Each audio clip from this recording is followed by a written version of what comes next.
Hello, Power BI community. This is the December edition of the Power BI Monthly Update. I am Saveen Reddy, Director of Community and Learning for Microsoft Fabric. You were probably expecting Ryan. He's just taking some time off.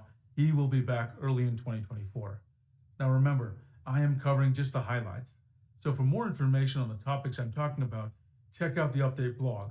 The link is in the video description. Now let's get started. First, reporting.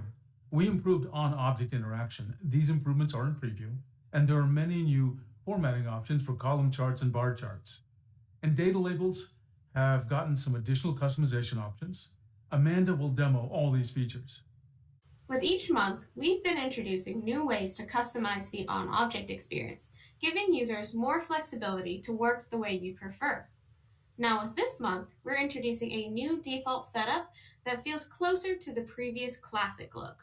So the next time you open up Power BI with on-object on, you'll now have a choice.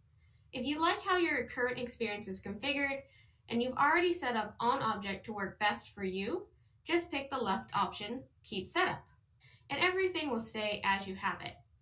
However, if you prefer to have Power BI automatically configure all the settings for you to best mimic the classic layout, pick the right update option. Once I select that, you'll see a few changes happened. First, the build UX is automatically showing as a pane on the right. You'll also see that the suggested type is turned off automatically, and you see all of the visuals by default.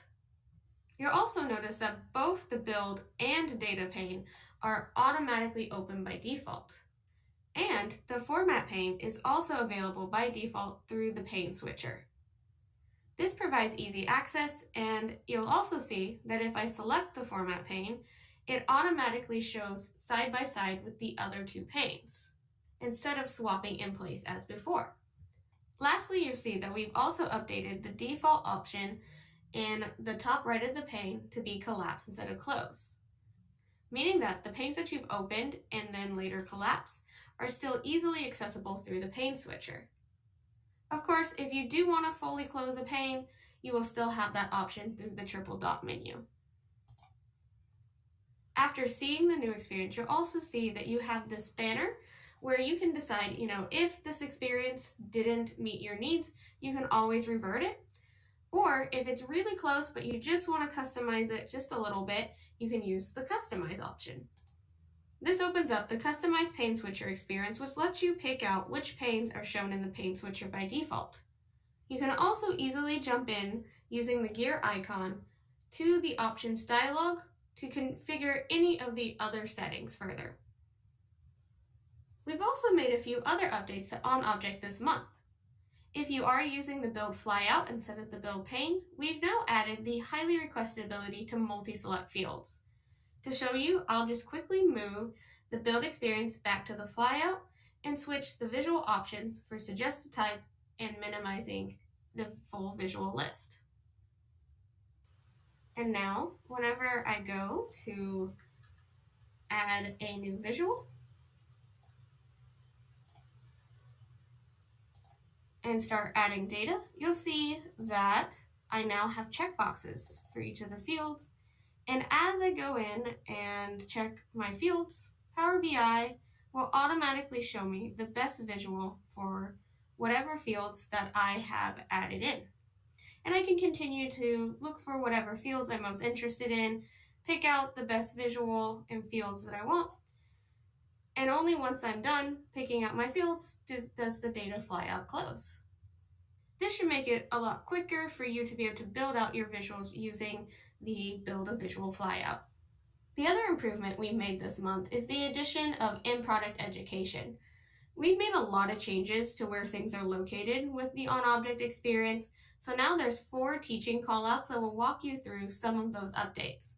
These include showing users where the drill through and tooltip page settings are, where the analytics pane settings went, how to right-click on fields to show more options for them, and how to add the data pane back if you've happened to fully close it.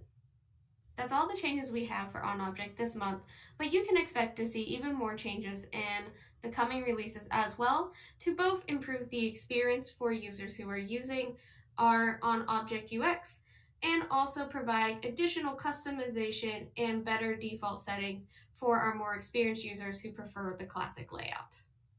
This month, we're excited to share the addition of many new formatting settings for our column and bar charts. We believe that these new formatting options will improve your ability to display your data effectively and enhance your analysis and storytelling capabilities within Power BI. So, for your column or bar charts, if you go to the columns or bar section of the formatting pane, you'll see that we now have this new transparency option, which allows you to apply transparency to the colors of the bars. And this pairs really nicely with our border settings, which allow you to either pick a specific color or match the color of the bars themselves and control the transparency and width of the borders. And of course, whenever you have a legend on your chart, you'll be able to apply these settings either to all of the columns at once or go in and pick a specific series and change the settings for only that one specific series.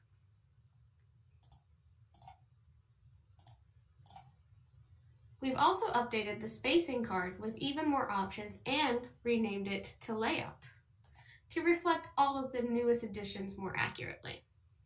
From here, you'll be able to choose to, instead of within a given series, instead of sorting them alphabetically, you could choose to sort them by the value instead. And then regardless of sorting by value or alphabetically, you can also choose from here to reverse the order. And if this was a stacked column chart instead, you'll see that I even have more options in this layout card as well. I can now add spacings between the values of my series. And you can see that the spacing that I'm adding here is actually, you could say, almost like eating into the values themselves, like the individual boxes of the stacked column, which means that we can leave the y-axis here visible because the overall height of the bars are being maintained. But if I rather maintain the sizing of the individual blocks of the column, I can choose to also use this series explosion option, and this will still add spacing between the series, but add it as additional padding between each of the blocks instead of kind of like eating into it, which means that now the blocks themselves are retaining their same consistent sizing, but you lose the y-axis because it no longer is an accurate representation of the values of the data because of the extra padding that's getting added. You'll also see that these same types of settings are supported now in our ribbon chart as well.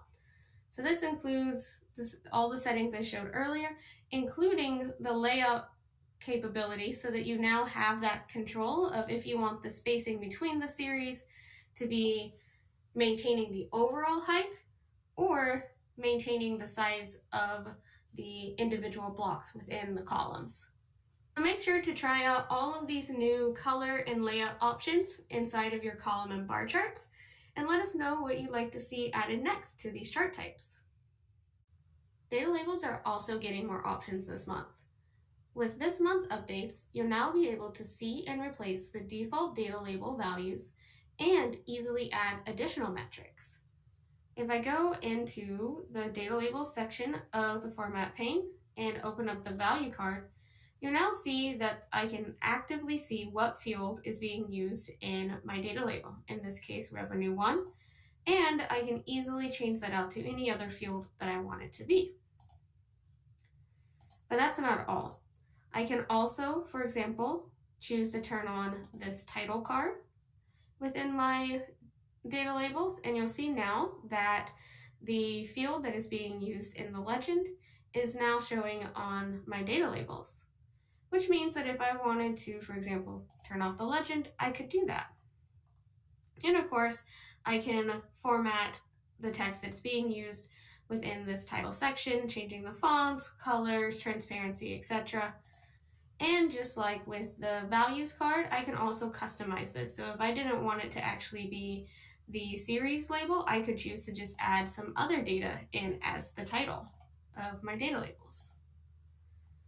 And I can even add a secondary metric using this details card, which allows me to select any field that I want to use as a second value within my data labels. And again, I have all of the formatting controls that I would want for this secondary value, being able to control the colors, the fonts, the display units, things like that. So with these new options in the values, title, and detail cards for your data labels, you can now really enhance the level of data density that you are showing within your charts. You'll see these new options in your columns, bars, lines, and ribbon chart. And like always, let us know what additional features you'd like to see for data labels. Thanks. The connectivity to Fabric items such as data marts, lakehouses, warehouses, and KQL databases via the One Lake Data Hub is now generally available. For service, we have two useful improvements for paginated reports. You can now search, and you can now sort on a column. For storytelling in PowerPoint, the Power BI add-in can now automatically scan the title of your slide, and it will suggest Power BI content that might be relevant. Maya is going to give you a brief demonstration. In this update, we added to Power BI add-in for PowerPoint a suggested content strip that will make it easier and quicker for you to add content to your slide. Now, when you add a new Power BI add-in to your slide, there is a new strip that offers you few reports from Power BI that might be relevant for your slide. The add-in reads your slide title and tries to find reports in your Power BI subscription that match the title, in addition to offering you a report that you recently viewed. In this monthly sales review presentation that I'm building, I want to add a slide for new stores sales performance. Let me just write this as a slide title and then add Power BI add-in to the slide. You can see that there are few reports offered to me, and the first one looks promising. Therefore, I click on it. This loads a preview of the report. Here I can browse and view the available pages and select the page or the visual I wish to add to my slide. In my case, I want to add this visual. If your tenant admin allows it, you can choose to allow people from your org to access this report by keeping this checkbox checked.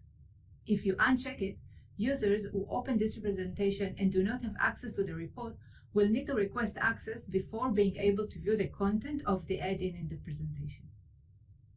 Once I click the Insert button, the visual I selected is added to the slide.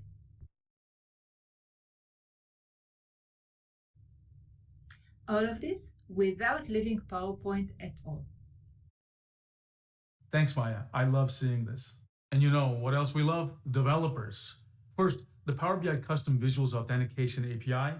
This allows custom visuals to obtain AAD access tokens through single sign-on. And for those of you who work with Git, we all know resolving merge conflicts is tough. We've made things a little easier. You can now resolve conflicts directly within the Fabric workspace.